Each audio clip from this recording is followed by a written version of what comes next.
A segunda é no século seguinte, indo até a Primeira Guerra Mundial.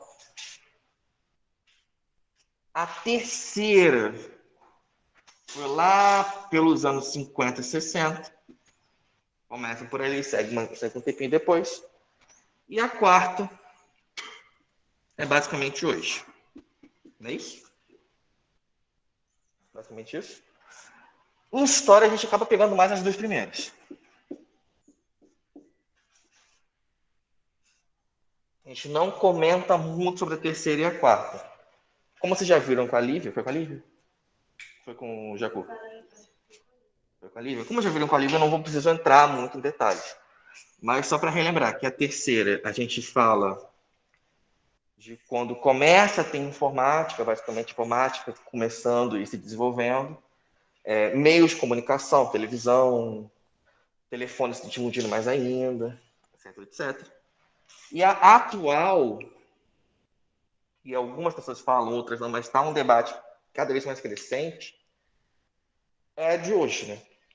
É chamada da indústria 4.0 e fala basicamente desse uso do remoto, das tecnologias remotas, da nanotecnologia, de você ser capaz de fazer alguma operação sem precisar estar lá. Tanto no sentido de você estar à distância, quanto no sentido de você operar uma tecnologia minimalista, assim, digamos, né, da nanotecnologia. A quarta tem sido um debate cada vez maior. É possível você encontrar pessoal da administração debatendo a quarta, da engenharia. Administração, engenharia, acho que são o que mais debate. Da filosofia debate a quarta também, porque isso tem causado mudança na sociedade. Da sociologia. Então, acredito eu até que comece a aparecer como temas de provas de concurso, de vestibular, de Enem, alguma coisa, mínima que seja, falando dessa indústria 4.0. É o apelidinho dela. Acho provável, acho altamente provável. Tranquilo? Em história, como eu falei, a gente acaba pegando mais as duas primeiras.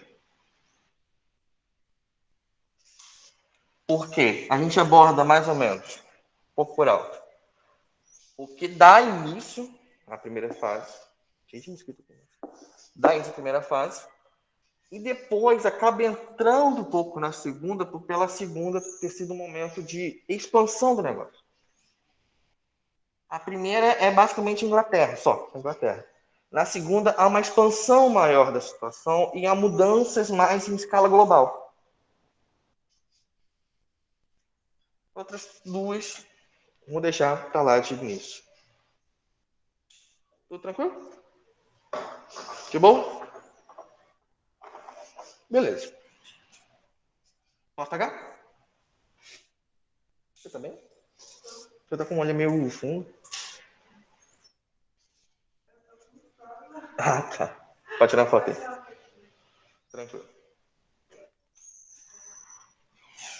Então, beleza.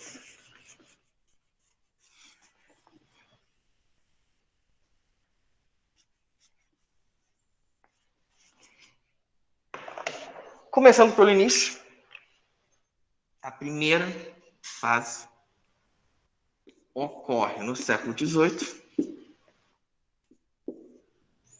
primariamente na Inglaterra. Beleza. Mas por que Inglaterra? O que a Bonita tinha de especial que começou nela o negócio? É claro, quando a gente fala de Revolução Industrial, a gente está falando de máquina, está falando de máquina nova surgindo. Você teve inovações tecnológicas. Inovações, plural, obrigado.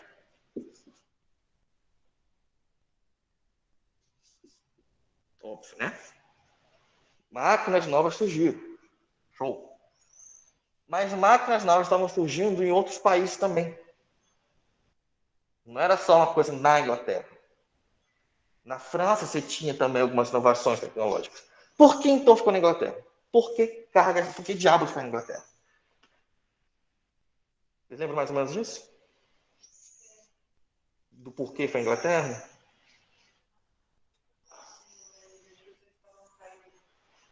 Era o pioneirismo. Isso é importante. Pioneirismo que a gente fala, alguém falou de pioneirismo aqui, não deu para ouvir quem foi direito. Pioneirismo que a gente fala que começa na Inglaterra. E isso é um ponto importante, né? A Inglaterra tinha, a gente chama de oferta de mão de obra. Não exatamente. O que a Inglaterra vinha fazendo há muito tempo? Vou botar assim, durante a Idade Média, era muito comum os países terem as chamadas terras comunais. O que é uma terra comunal? É um território, uma terra, que é de todo mundo. Todo mundo mesmo. É como se fosse terra pública. Nessas terras comunais, os camponeses podiam viver, podiam caçar, podiam plantar, podiam seguir sua vida e, né, se sustentar. A Inglaterra de início começou a gente pode chamar de privatizar essas terras comunais. Essas terras que eram de todo mundo, a Inglaterra começou, o governo inglês começou a fazer o cerceamento. Que é, literalmente, você pega essa parte dessas terras, cerca, põe uma cerca e repassa para alguém. Vende ou repassa. Principalmente para comerciantes, para nobres. Foi um processo, botando entre aspas, como se falava na época, mas de privatização da terra, botando assim. Esse processo a gente chama de cerceamento dos campos.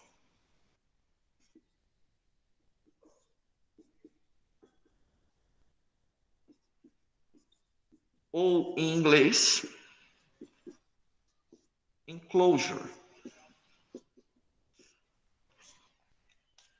Que é literalmente pegar uma cercar.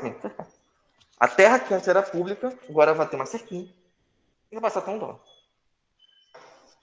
Mas ali morava gente. Ali moravam pessoas. Ali moravam camponeses que trabalhavam, etc, etc. E essa galera faz o quê? E esses camponeses que antes viviam lá nessas terras comunais, terras públicas, e que ali podiam caçar, ali podiam plantar, ali podiam viver, muitos acabam indo para as cidades, procurando algum ofício, algum trabalho que permita com que eles continuem a sobreviver, né?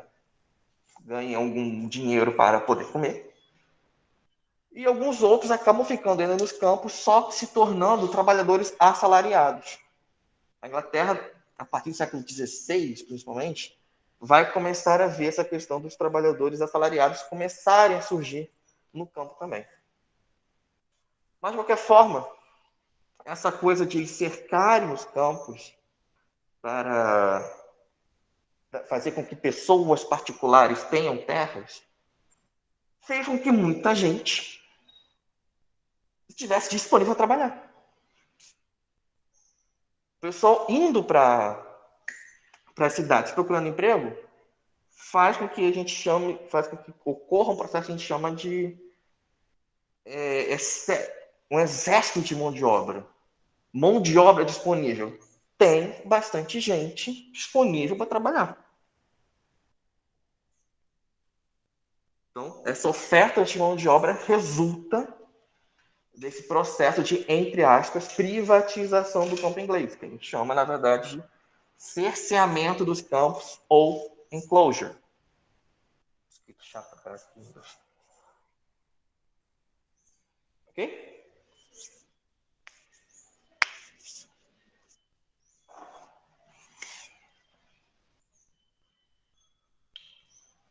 A Inglaterra também teve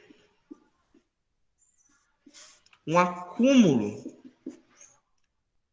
de capital. Ou seja, eu estou falando de dinheiro. Inglaterra passou alguns séculos basicamente acumulando riquezas. Essas riquezas permitiram que a Inglaterra, quando começou a ter essas inovações tecnológicas, investisse em sua industrialização logo no início. Como que a Inglaterra foi acumulando dinheiro? Por meio de várias coisas. Vários mecanismos, várias práticas diferentes. Internamente, até mesmo o cerceamento dos campos garantiu que o meio rural inglês se tornasse mais produtivo e mais rentável economicamente. Internamente, a burguesia inglesa começou a ser mais produtiva, começou a gerar mais lucro. E externamente, a Inglaterra ela foi muito beneficiada com tratados comerciais, com a chamada pirataria legalizada, uma prática constante da Inglaterra na época. Foram os corsários. O que eram os corsários? Eram piratas a mando do rei inglês. Piratas que tinham permissão do rei inglês para serem piratas e saquearem outros países. Coisa muito fofa. E a Inglaterra enriqueceu muito com o tráfico de escravos. Um dos países que mais enriqueceu, que mais teve pessoas, mais teve traficantes de escravos, foi a Inglaterra. A Inglaterra, quando começa o tráfico de africanos para serem enviados às Américas, há muitos ingleses envolvidos. Muitos ingleses envolvidos. Fala.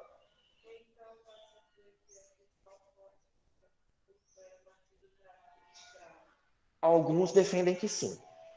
Alguns defendem que o envolvimento com o tráfico de escravos, que foi uma coisa muito lucrativa, o envolvimento inglês nisso, a participação inglesa foi tamanha que se garantiu os recursos para a industrialização. Há pesquisadores que defendem isso sim.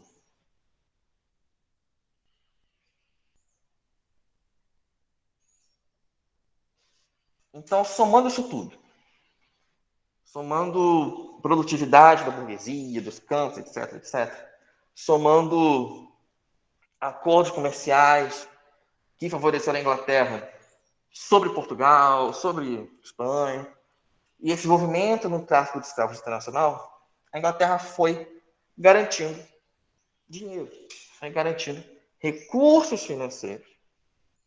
E quando começou a industrialização, ela pôde investir para que desse certo. Fala.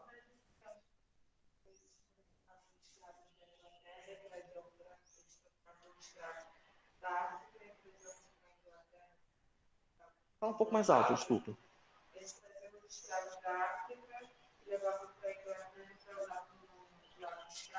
Não, não é que eles levavam para a Inglaterra, mas eles estavam envolvidos no envio para as Américas. Tá? Uma parada mais direta. Depois, quando começa a industrialização, logo no início do século XIX, a Inglaterra vai fazer o contrário.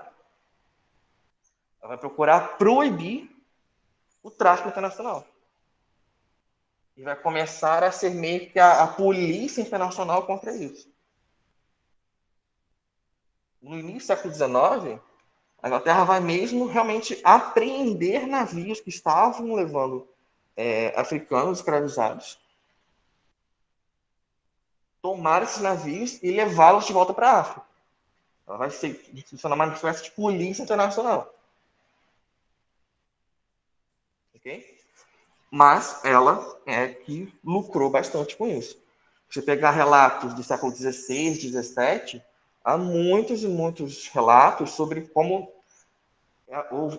existiram grandes traficantes britânicos e ingleses de escravos. E como essa verba do tráfico ia para a Inglaterra e ajudou a enriquecer a Inglaterra.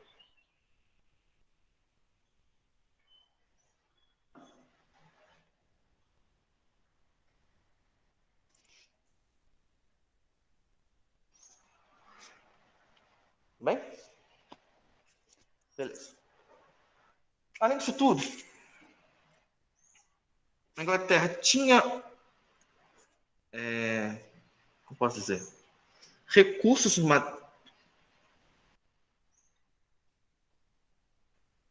ela tinha recursos de matéria-prima,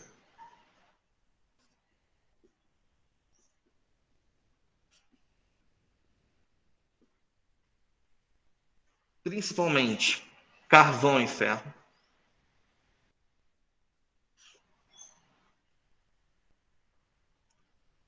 Carvão,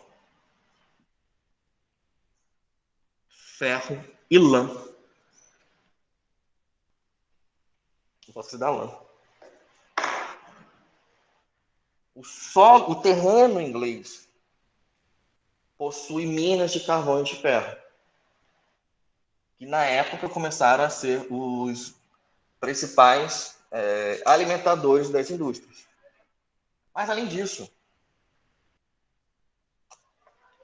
na Inglaterra é comum, e há muito tempo é comum, a criação de ovelhas. O tipo de gado, de rebanho mais comum na Inglaterra é ovelha, é o gado ovino. Não sei se é o mais comum, tá? Pode estar exagerando. Mas é muito comum. Tanto que por lá é comum você. É comum mesmo. Você está andando pelas ruas e vir a algum restaurante com um prato do dia sendo carne de ovelha, porque é bastante consumido. Daí que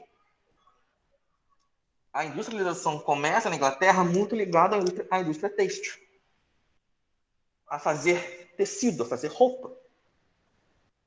Eles já tinham a lã para fazer roupa. Eles tinham tanto já os itens que podiam alimentar as máquinas, como carvão, que vai ser muito utilizado de início, máquinas a vapor, mas eles também tinham lã para fazer as roupas. Então já estava tudo ali. O que precisou mesmo foi o quê? Incentivos governamentais.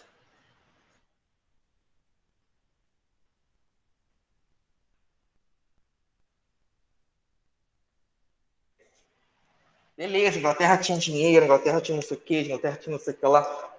Mas não adianta nada ter a lã, ter o carvão, se não chega na fábrica que está sendo feita. Se não chega até lá.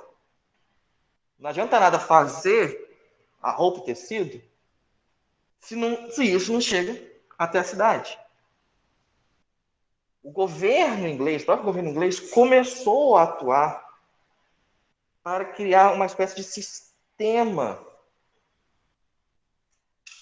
que ligasse as matérias-primas, as indústrias e os consumidores. O governo inglês facilitou esse giro todo, que com o tempo se mostrou benéfico e foi aumentando, aumentando, aumentando.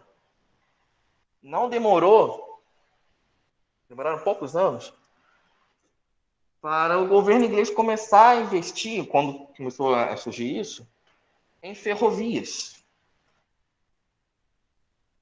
Se a gente pega que começa isso aqui na segunda metade do século XIX, século XVIII, quando entra o século XIX, um grande negócio da Inglaterra, que recebia incentivos governamentais e se tornava lucrativo, era você construir trem, era você construir linha férrea. Porque se tornou cada vez mais interessante e atrativo você construir linhas férreas. É uma forma de você fazer transporte de matérias-primas e de produtos de forma mais rápida e mais barata. Então, o auxílio, o incentivo do governo inglês foi importante. Sem isso aqui, provavelmente isso tudo aqui não teria se juntado, ou não teria se juntado tão facilmente assim, quanto aconteceu na Inglaterra. E é por isso que na França não começou tão rápido assim. Porque a França demorou a pensar, tipo assim, pô, vamos integrar tudo. Indo para a Europa do continente, quem começou a fazer essa integração foi a Bélgica, não foi a França. Depois foi para a França, já com Napoleão. Tudo bem? Isso tudo aqui explica o tal do pioneirismo inglês. Isso tudo aqui explica por que foi na Inglaterra que começou a tal da Revolução Industrial. A Inglaterra quis segurar durante um bom tempo. Como ela viu que estava enriquecendo, durante mais ou menos uns 40, 50 anos, ela quis segurar. Ela não queria deixar que os conhecimentos sobre máquinas, sobre como construir as coisas, fossem para outros países. Ela quis segurar mesmo. Quis impedir que outros países também usassem. Não deu muito certo. Né? Com o passar do tempo, isso foi chegando a outros países. E outros países foram tanto desenvolvendo quanto seguindo os exemplos dela. Mas a Inglaterra tentou, durante um tempinho, ser a exclusiva do negócio.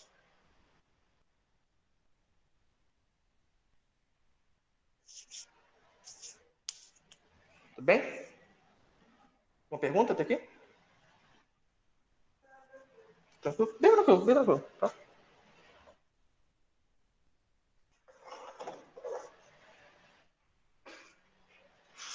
Agora, uma coisa que foi profunda disso tudo, porque eu estou falando de parte de economia, parte mais bruta da coisa.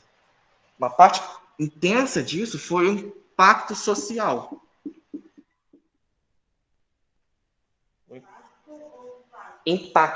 O impacto social disso foi intenso, principalmente nas cidades. Cidades britânicas, quando começou o negócio, foram totalmente remodeladas pelo começo da industrialização. Você teve de início uma divisão mesmo do espaço urbano. Com o quê? Com os trabalhadores que iam trabalhar nas fábricas morando próximos às fábricas e os donos das fábricas, os burgueses, morando longe. Então você acentuou muito a coisa do bairro operário pobre e poluído, que é onde moram os trabalhadores, perto das fábricas, e o bairro chique e rico, com parques e tudo mais, etc. Londres, por exemplo, teve muito isso, comparando partes da Londres para o leste e para o norte, com oeste e sul. Em Londres, a parte leste e norte é a parte um pouco mais feia. A parte leste, principalmente, estou lembrando aqui, é a parte realmente mais... Você olha para ela, parece um pouco mais bruta. A parte mais bruta tem sido um pouco mais feia. O oeste, o centro e o sul é a parte mais verde. Cheio de parque, cheio de casa bonita. E o norte é um monte de prédio. Então, as regiões das cidades da Inglaterra vão começar a mudar com base nisso. Onde estão as fábricas? Elas estão aqui. Então, os trabalhadores precisam morar perto das fábricas. Porque é perto, literalmente. Mas os donos delas vão morar longe. Vão morar em zonas mais bonitas, mais bem cuidadas, menos poluídas. Então, a parte social, falando das cidades, você vai ter uma divisão do espaço urbano.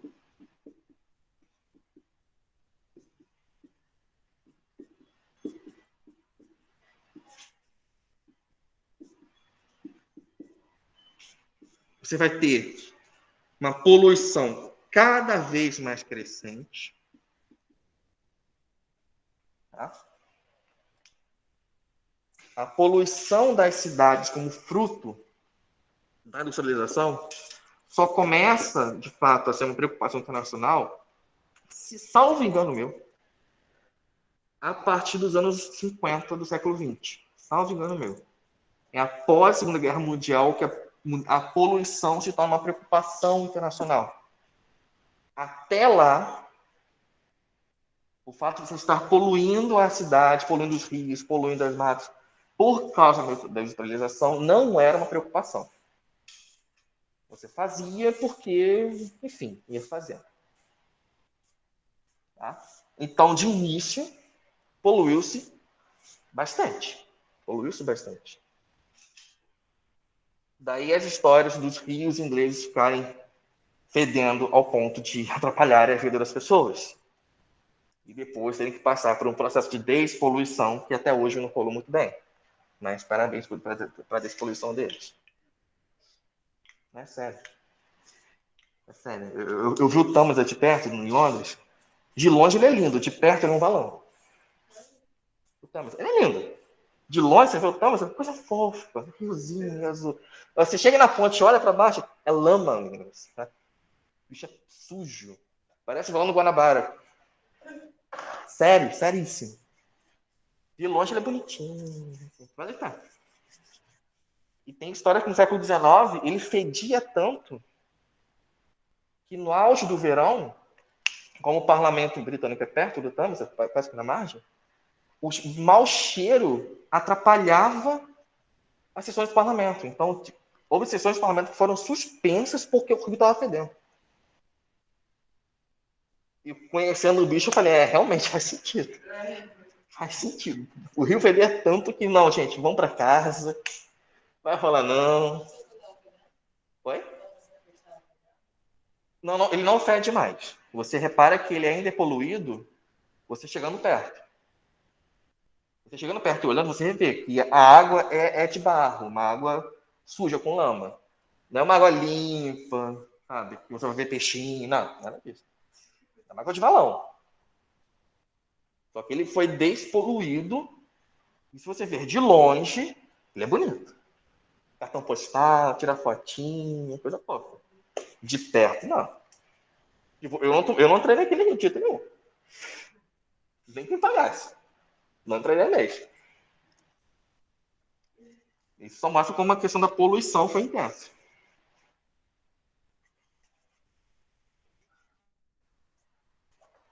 Mas enquanto isso aqui é uma questão do próprio espaço urbano, né, de como as cidades foram afetadas, Londres, Leicestershire, qual é a outra? Esse, a outra que foi muito afetada, Oxford também foi, Cambridge. Anyway. O principal fator social foi justamente ligado à vida das pessoas que tiveram que trabalhar. E isso imagino que vocês saibam bem. Como ficou a situação dos trabalhadores nas fábricas?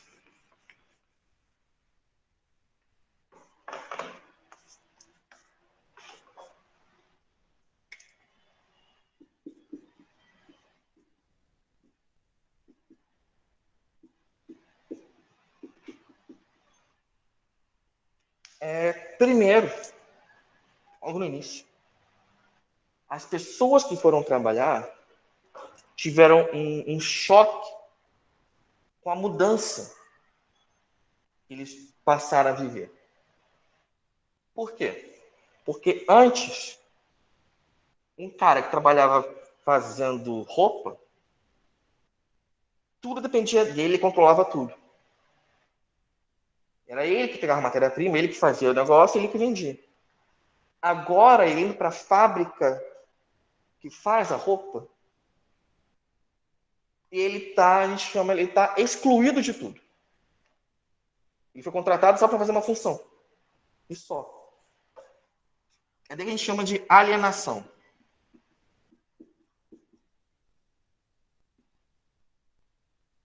Quando nós falamos de alienação do trabalho, é isso. É o cara que agora está contratado pela fábrica. Ele faz apenas a tarefa dele. Ele não participa de todo o resto. Ele faz a tarefa dele, ganha o seu salário. Acabou. Só isso. Se ele perdeu o emprego, se for demitido, vai vir outro. Não depende mais dele para fazer aquele negócio. Ele está totalmente alienado da produção da roupa. Ele se tornou uma engrenagem no rol de tudo. Se tornou uma peça substituível no meio de todas as outras. Coisa que antes ele não era. Mas a gente também tem que falar das condições de trabalho.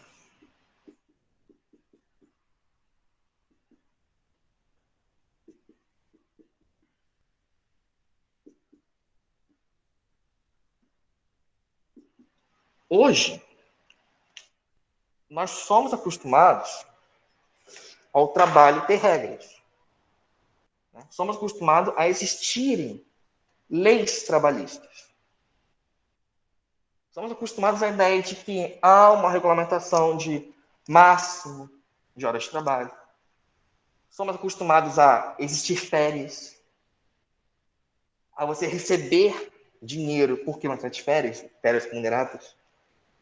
Somos acostumados à ideia de que fim de semana, normalmente você não trabalha e não perde dinheiro por isso. Somos acostumados à ideia de que criança não pode trabalhar. Isso tudo é novo, é bastante novo. Em diversos países, isso tem menos de 100 anos. No início, mas no início, e durante várias décadas, não houve nenhuma regulamentação sobre como é seu trabalho. Que regras, sobre que condições o empregado deveria trabalhar. Na Inglaterra começou a caminhar de alguma forma, depois de bastante tempo, quando começaram a limitar a idade mínima para crianças trabalharem nas fábricas. Em outros lugares, não. Em outros lugares, era ótimo mandar a criança de 7 anos trabalhar, porque é menor o tamanho da pessoa, né? Da criança pequena, então dá para se enfiar no meio da máquina para consertar alguma coisa. As condições de trabalho dependiam muito da boa vontade do patrão. Se você desse sorte, você talvez pegaria algum patrão que fosse bonzinho. Você deu sorte. Parabéns. Se não, você ia ter uma carga de trabalho de 16 horas por dia.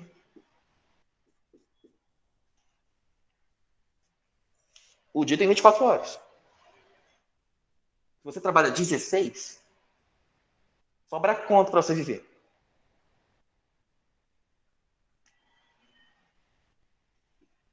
Não existe férias. Não existe, ou quase não existe, descanso remunerado. O que é descanso remunerado? Já ouviu falar disso? Descanso remunerado? Já ouviu falar disso? Fim de semana. Fim de semana. Descanso remunerado é você poder não trabalhar sábado e domingo, ou você ter alguma folga, e isso não te contar do teu salário. Hoje pra gente é comum, tipo, a pessoa vai ter alguma folga na semana, ou no meio, enfim. Isso não te conta o salário dela. Isso aqui não existe. Não há descanso remunerado. Salário baixo, claro, óbvio, não pode ser salário baixo.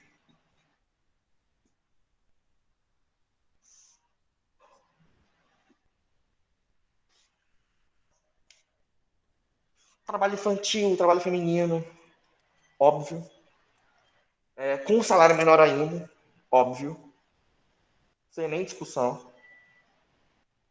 Crianças eram muito utilizadas para serviços considerados ou mais leves ou mais peculiares. Por exemplo, minas de carvão.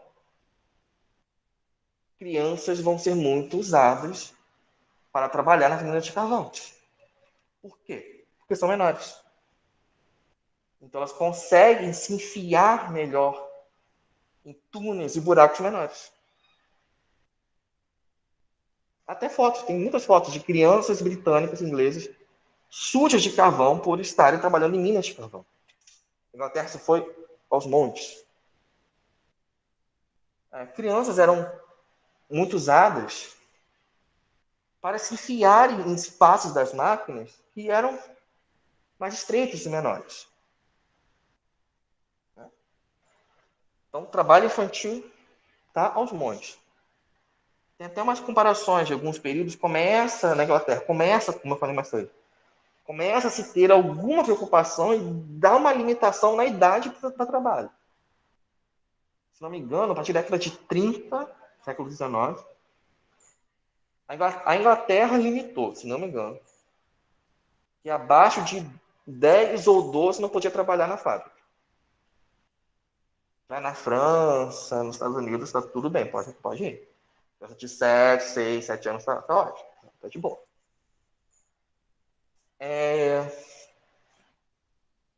Não havia também auxílio algum, nem parte do governo, nem parte do empregador.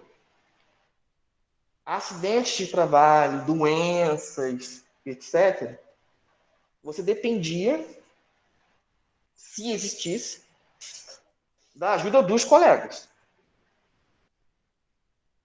Por exemplo, quando vão surgir as trade unions,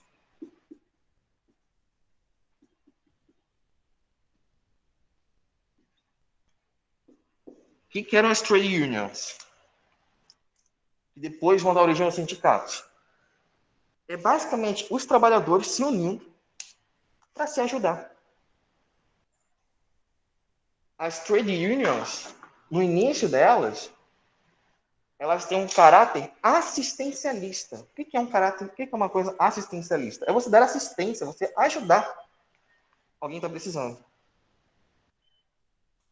Se alguém se machucar, se alguém tiver algum problema, quem vai ajudar essa pessoa são os colegas de trabalho dela, a partir das trade unions.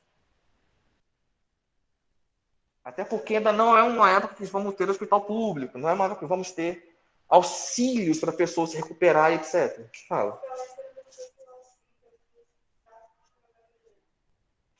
Isso aqui é antes dos sindicatos, isso aqui precede os sindicatos.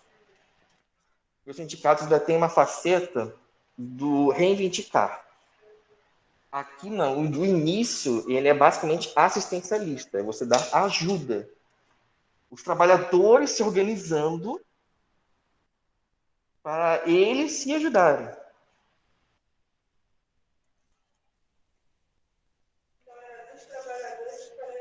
Exato, eram os trabalhadores para eles mesmos. Os trabalhadores se organizavam para isso. Isso, assim, isso foi a regra geral. O trabalhador aqui é muito descartável. Porque ele faz uma tarefa só que outra pessoa pode aprender. Isso dá. Isso dá. Dificilmente algum empregador se preocupava de fato com os trabalhadores. Teve um caso, estou lembrando aqui, de um empresário escocês que tentou realmente dar condições de trabalho boas, até ajudar os trabalhadores dele. Ajudar, tipo assim, deu alojamento legal para os caras. Ele era meio que bonzinho, criou escolas para as crianças que eram filhos trabalhadores. Ele foi considerado lunático. E faliu. Faliu totalmente. Porque os concorrentes dele, os iguais dele, consideraram que ele era totalmente lunático, maluco, e boicotaram ele ao máximo que puderam. Ao final, ele faliu. Por quê? Porque para a época, você ser bonzinho trabalhadores era coisa do outro mundo. O normal era realmente explorar. Era mandar o cara trabalhar exaustivamente até se machucar seriamente, até não conseguir mais. Isso era normal.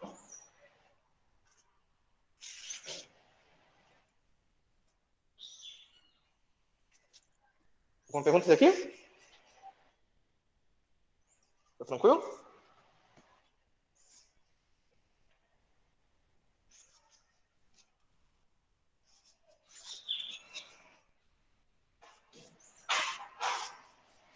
Bom, é claro que, apesar de isso ter durado bastante tempo, não demorou aos operários começarem a se movimentar e fazer alguma coisa contrária, né? Querer alguma tipo de mudança. E algumas dessas tentativas ficaram bastante marcantes. Por exemplo, em 1811, na Inglaterra, um cara chamado Ned Ludd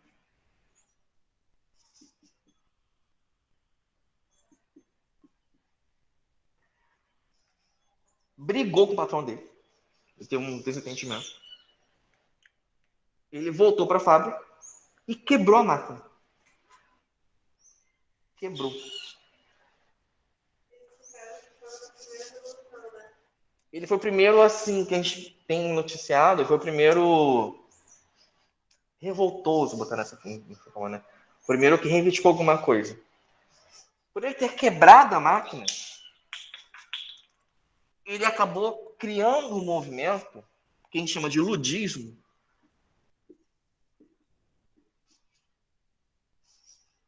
que era justamente isso. Quebrar máquinas. Os adeptos do ludismo, meio que enxergando nas máquinas das empresas a origem de todo mal, ou coisa assim, a origem de toda a exploração, quebrava as máquinas. Resultado, o governo inglês decretou que pessoas que quebrassem máquinas seriam sentenciadas à morte. Logo no ano seguinte ou 2 anos depois. O ludismo foi um primeiro movimento, mas ele foi um movimento ainda meio imediatista. Por quê? Porque envolvia justamente atacar a máquina do negócio, literalmente a máquina, e que foi rapidamente reprimido. Mas que ficou marcante como uma reação a todo o contexto de exploração que havia. Uns anos depois,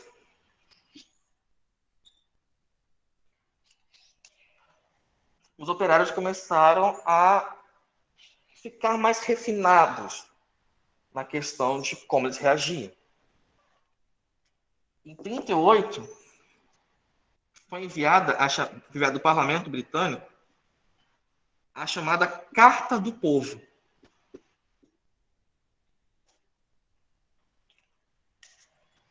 que era um documento que começou a reivindicar mudanças nas condições de trabalho.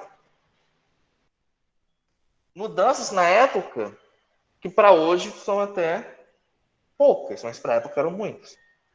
Reduzir a quantidade de trabalho, quantidade de horas de trabalho, perdão. Uma melhoria nos salários, melhorar as condições das fábricas que eram totalmente sujas e insalubres. Coisas bem poucas ainda. Ainda nem falava em férias, nem falava de descanso remunerado, essa coisa mais recente. Esse movimento foi conhecido como cartismo.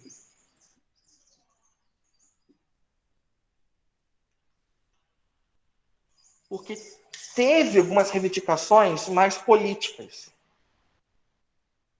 Com o tempo, esse movimento aqui começou mesmo a reivindicar que os trabalhadores das empresas, das indústrias, participassem do governo. Por quê? Porque ainda é uma época em que o voto na Inglaterra era censitário, dependia da sua renda.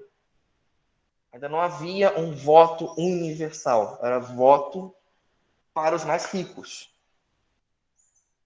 Sempre que falar de voto censitário, eu quero te falando que quem vota é rico, pobre não vota. Nessa época, você tinha o voto censitário. Então, o cartismo, além de defender, na verdade, reivindicar melhoria em condições de trabalho, das horas, do salário, reivindicava uma atuação política dos trabalhadores, que eles pudessem atuar politicamente. Censitário.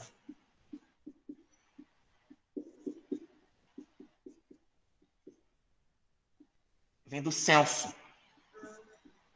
Tá?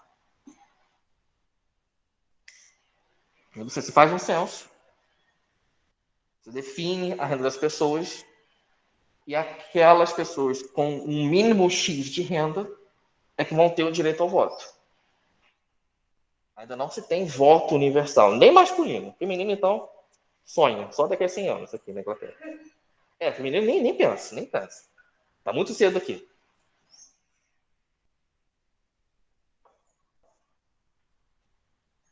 O cartismo não demora muito a começar também a convocar greves, a convocar comícios e manifestações para se espalhar, para propagar suas ideias. E ele acabou sendo influente. Com o passar dos anos, é justamente o cartismo que vai fazer gerar sindicatos, vai fazer gerar, vou demorar bastante, mas algumas reivindicações mais sólidas, e alguns movimentos também mais sólidos. Tá?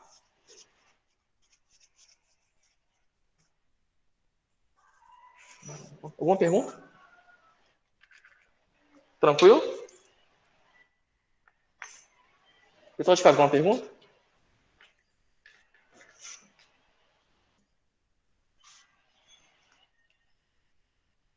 Pessoal de casa, alguma pergunta? Achou que tá tranquilo?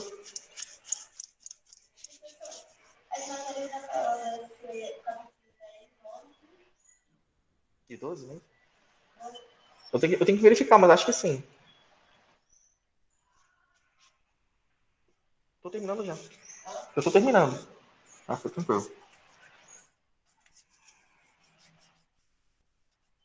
Ok? Bom, eles dois aqui, só para encerrar, fazem parte do século XIX. Né? Óbvio, 1800 e pouco. Eles já são basicamente entrando na segunda fase da Revolução Industrial. Enquanto que a primeira, só para botar um esqueminha aqui, a primeira continua com toda a questão das cidades poluídas, do operário explorado, mas a segunda ela inovou em alguns pontos. Mais países começaram a fazer parte. A segunda fase teve a Europa em geral, mais Estados Unidos e, um pouquinho depois, Japão. Ela teve um investimento maior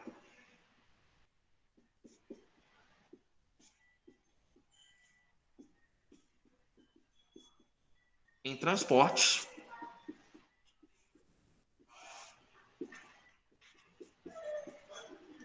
e ela é chamada de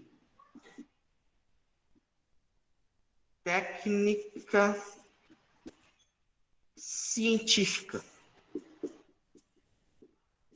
Por quê? Porque é na segunda que você começa a literalmente aplicar a ciência. Você começa a ter diversos avanços científicos. Eletricidade, petróleo, avanço na medicina, na engenharia, etc, etc, etc. E aplica para a indústria. Então você vai ver uma época, principalmente de 1870 até a Primeira Guerra Mundial, em que avanços científicos, novas invenções estão acontecendo com bastante velocidade, estão vindo com bastante velocidade, estão se disseminando bastante e estão sendo aplicadas na indústria, estão sendo aplicadas para a melhoria da produção industrial dos países envolvidos. Desde novos produtos a novas matérias-primas, até mesmo a novas formas de como vou organizar o trabalho na fábrica. Okay? É daqui que vem o uso da eletricidade, o uso do aço, na verdade, fabricação do aço, na medicina, o uso da penicilina, um monte de coisa, um monte de coisa. Técnico-científica é essa aplicação de conhecimentos científicos que estavam se desenvolvendo, aliando-se às indústrias. Então, por exemplo, começa a usar eletricidade nas fábricas, nas indústrias. Eletricidade que tinha sido recém-descoberta, basicamente, estava começando a utilizá-la para muitas coisas, aplicada nas fábricas. Vão começar a usar petróleo, vão começar a usar aço, vão começar mesmo a pensar melhor. Como que eu organizo uma fábrica para ser mais produtiva? Aí vem aquelas... Já fugiu agora o nome do Deus, tá? Obrigado, Fordismo e Taylorismo, que é o primeiro. O Taylorismo está bem nessa época, o Fordismo vem um pouco depois. Exatamente. Taylorismo e Fordismo são muito dessa época.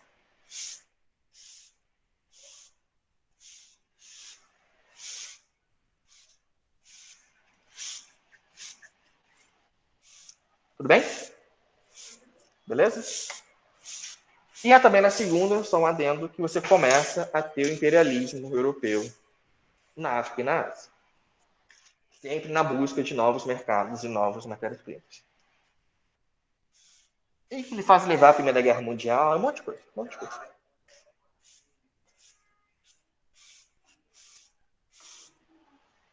Beleza? Alguma pergunta? Tranquilo?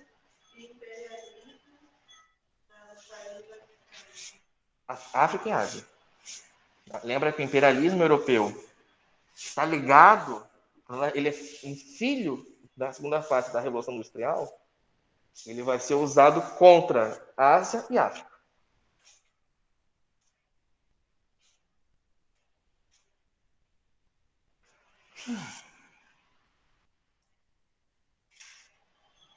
Tranquilo? Beleza? Pessoal de casa, beleza?